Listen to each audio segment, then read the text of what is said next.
Hari ini kita mau masak masakan Betawi, yaitu rujak pengantin. Saya Joanna Lasmono, yuk masak bersama saya.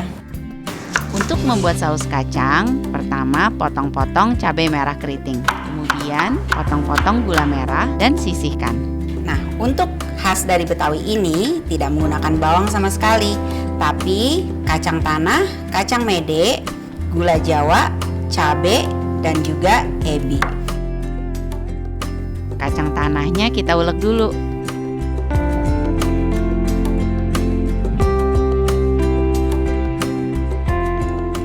Setelah agak halus, baru tambahkan kacang mede untuk rasa yang lebih gurih.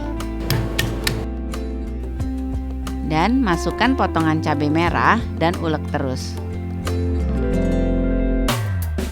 Lalu tambahkan ebi dan gula jawa.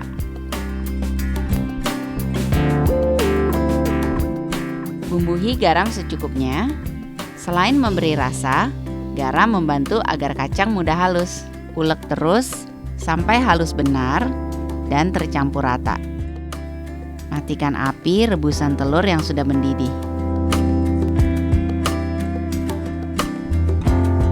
Kembali ke bumbu kacang, tuang air matang untuk kacang yang kental. Lalu ulek terus hingga menjadi saus kacang.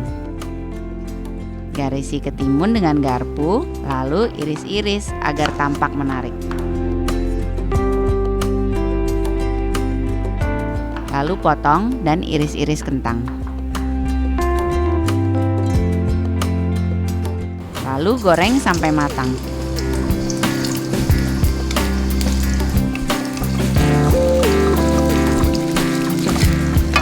Seduh mie kuning dengan air panas. Sisihkan. Kupas telur rebus dan belah 8.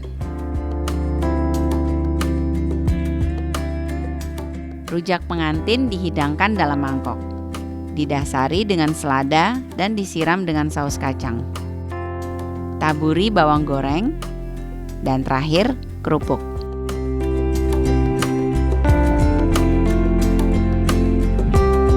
Untuk resep lengkap, kunjungi trasamasa.com.